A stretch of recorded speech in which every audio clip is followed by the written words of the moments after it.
Hello, Cedar Crest Youth Group. This is Pastor Chris here. Really wanted to reach out to you guys and let you see a face.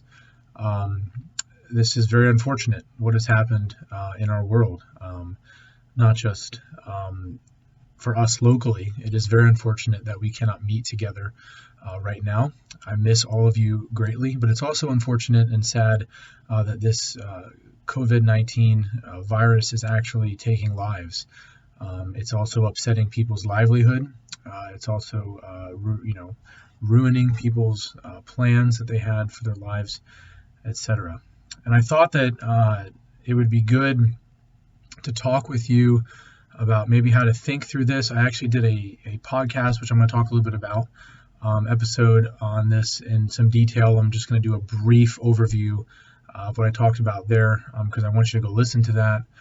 But I also want to take this time to talk about some of the logistics about what's going to happen with youth ministry and with what goes on here at the church. But first, I wanted to talk about some things. I wanted to encourage you in how to think biblically about all that's happening right now.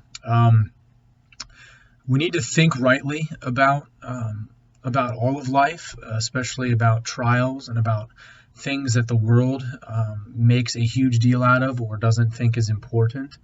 I want to emphasize the importance of being sober-minded during this time, that you view COVID-19 through a biblical lens. And with that, I think there's some things we can learn. One is humility, that we are creatures who do not have any control over this at all. We can't make this go away. We can't force society to return to the way it was. And so I think it's a great time to acknowledge that God is in control and we are not. This should humble us. This should cause us to evaluate our lives when things like sports and school and being with friends are taken away. What's left? How's your walk with Jesus? What have you built your life on foundationally? Also, I think that we can take the opportunity to be a light to others in how we interact with them and what things you post on your social media, a chance to really have hope in a time when our world doesn't have hope. So you can really use this as a chance to talk with your friends, but also as a believer, what a chance to exercise dependence upon the Lord, to really seek Him for direction, for wisdom. I know some of you, your parents' work has probably been limited or suspended, and so they're going to have to be on unemployment for a while. Really learning to trust God in a time in your life when things that are usually pretty stable are not. But also to really learn the importance of gathering together. I pray that one of the ways that God uses what's going on in our world, even in your life as a young person, is to show you the importance of community. That without gathering together, there's something missing. Yes, we're going to talk about practically in a minute how we can still try to gather as a group, but it's not going to be the same. So I hope that during this time of not having something, you realize how valuable it really is. And then lastly, I think that God can use this to set our minds on eternity. Colossians 3, 1-4, Paul says that if then you have been raised with Christ, seek the things that are above, where Christ is, seated on the right hand of God. Set your minds on things that are above, not on things that are on the earth. For you have died, and your life is hidden with Christ in God. And when Christ, who is your life, appears, then you also shall appear with him in glory. Really getting us to think on things that are above, things that are that have to do with Jesus and his kingdom and his glory and his return, to not let this world be our home. All that's going on can really, I think, center our minds on those things. So with that being said, one really exciting thing that I want to announce is that we have spent the money, and I've taken the time to do all of the really grunt work to set this up now that I've not had to prepare to preach. We have a podcast that is really mainly right now, excuse me, where all of the sermons that you hear, or the messages you hear on Sunday nights, are located. And I'm also going to be using that, at least for now, for you to hear teaching going forward. But on that are all the sermons minus one from Ephesians, all of the sermons from Gospel Sexuality, a good handful of the sermons from Daniel. There are several that I wasn't able to get recorded. All the sermons so far from the book of James, and then a lot of sermons that are standalone sermons, like for example, the sermon that Ben Walters preached on Ecclesiastes 12 back in the fall. So you can go and look up in Apple, in Google, on Spotify. I'm working on iHeartRadio, getting us on there. But if you look up Cedar Crest Youth Group, you can find it. And you can listen to hours and hours of teaching from things in the past. So I encourage you to go do that. It all should be in order. I'm also going to use that as a tool to at least weekly, hopefully starting next week, having more of a Bible study format, 15 to 25 minutes at the most, I would say. I don't know what I'm going to walk through yet in the Bible, but I'm going to pick something for us to just continue having a place for you to learn and to grow in your walk by listening to teaching to you as youth. But just so you're aware, your youth leaders and I have a meeting scheduled for sometime early next week. We have to vote on which night we're going to do it, hopefully Monday or Tuesday, to meet virtually and to discuss how we can still minister to you during this time. And some ideas that I have, just to put them out there for you, one of them being having that podcast format for you to still get teaching from us, but also I'm going to try to reach out and call as many of you as I possibly can. It might not all be next week, but in the weeks to come, I'm going to try to call every single one of you, at least touch base with your parents, and see how you're doing, see how I can pray for you.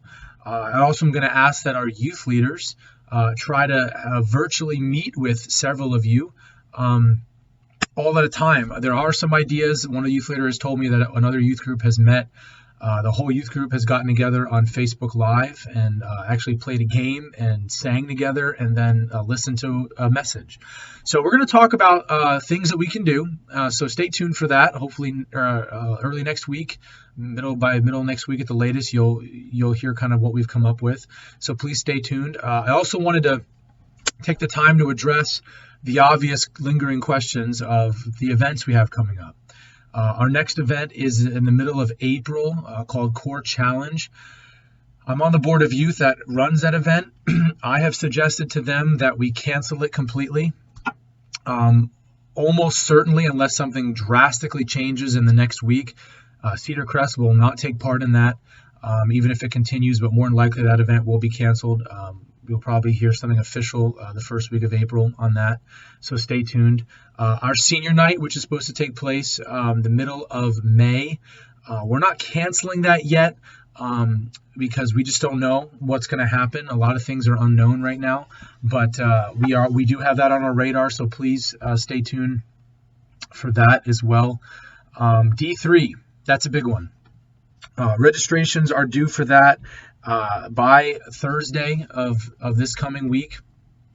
I'm going to reach out to them the middle of next week to figure out if they're going to cancel or not. I would guess that they're going to cancel, but I just don't know. So I encourage you that if you want to go to D3, that you apply as normal to D3. And there'll be no risk to you, even if they don't refund our money, which I haven't actually given them any money yet. You will get your $50 back. So I encourage you to sign up for D3. That's for the middle to end of June. So this could be cleared up by then. We could find out that that's still on. So please plan for D3. Bolivia, same thing. Please plan on Bolivia. That's the end of July. Again, if it is not safe to take you, we will not take you.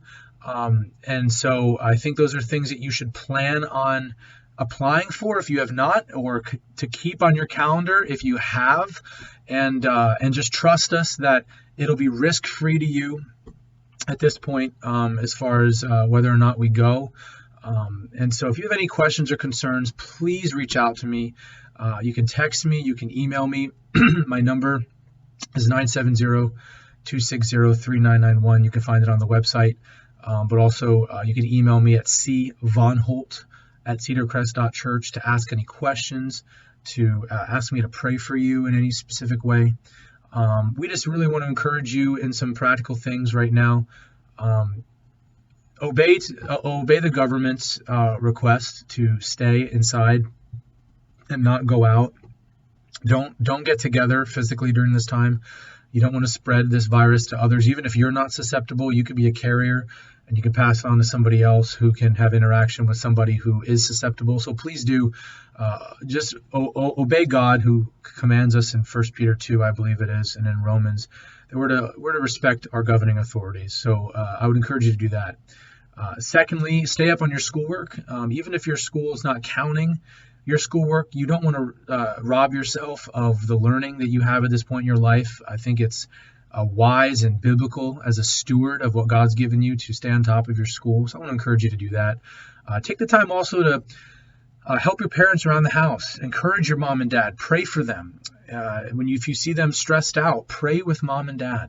They spend so much time encouraging you. I encourage you now to do the same for them. Encourage your siblings. Take this as the time to call friends, call people who are not your friends at school, and see how they're doing. Take it as an opportunity. I have a plan to put packets together with letters to my neighbors to see how I might help or pray for them. So I encourage you to do the same. Reach out, text your friends, see how they're doing, and really just trust the Lord. He is completely sovereign over this. This is his universe. This is his world. The evil one's going to want to use this for distraction and for destruction. And we just know that God, for his people, uses all things together for good for those who love him. So we really encourage you to just trust the Lord. He has this in complete control, and he will be glorified. So with that, teens, Lord willing, we will have some more information for you early next week. I pray that we can see and talk to each other, at least virtually, by then. And again, we will be praying for you, and we will be trusting our God that he will work this together for his glory and for our spiritual good. All right, Lord willing, whatever time you're watching this, I pray you have a good evening, good morning, good afternoon, and may the Lord bless you no matter where you are. Take care.